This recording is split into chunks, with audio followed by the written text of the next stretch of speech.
confirm kung meron po ay pasabot po yung camera na. Okay. At around 8 o'clock this morning, merong nakitang suspicious package outside the Senate.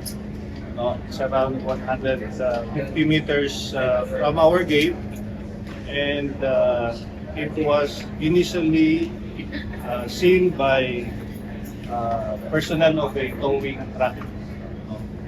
And it was placed in the rear tire of their towing vehicle. No? So, nung nakita nila, binuksan, parang nasa box ng skyflakes. And then, when they opened it, they saw a parang spot package with may mga wires na, and then parang battery. So, initially, nilaro-laro lang nila. And then, when some of our police officers who were patrolling the area saw it, they went to see it, no? And they reported it to their superiors.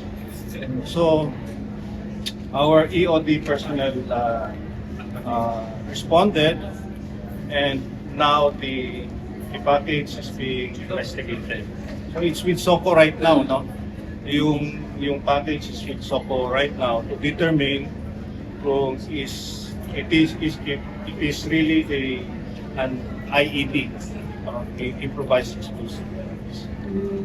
Okay. Pero ano mo yung mga palatandaan na ito po ay intensyong manakot o ano kaya ay pagpasakot na? Well, okay, what they saw, the EOD, what they saw was a battery. It has a battery, it has a clock, and a commercial blasting cap, and then parang merong brown powder with it.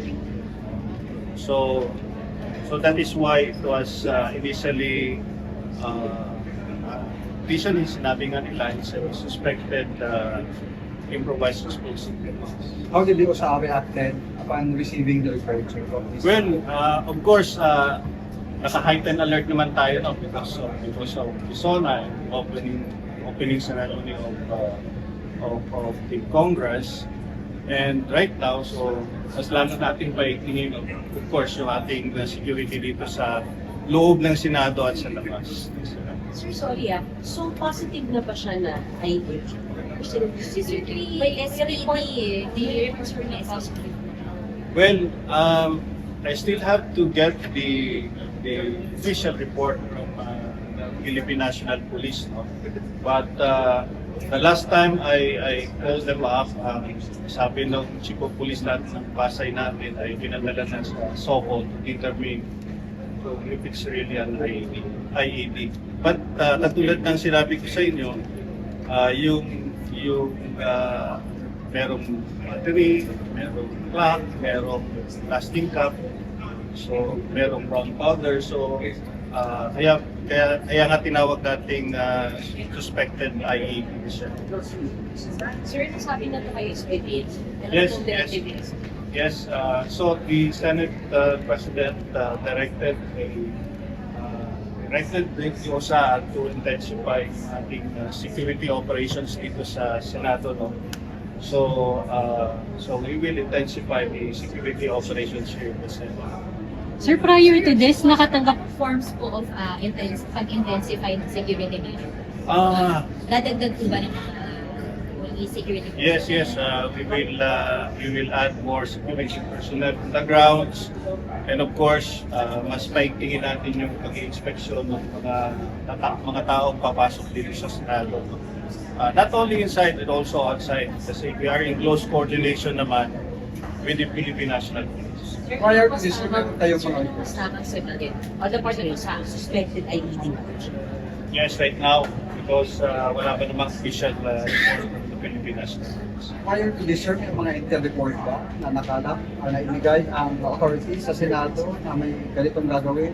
Wala tayong natanggap na any reports pertaining to this kind of incidents or situations.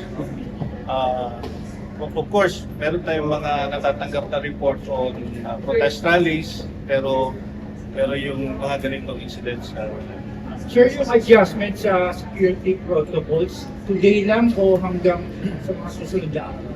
at for the meantime, tuloy-tuloy po na ito hanggat ma-determine natin yung talagang kung anong sitwasyon talaga na meron tayo. Thank you. Thank you. Sir, Thank you.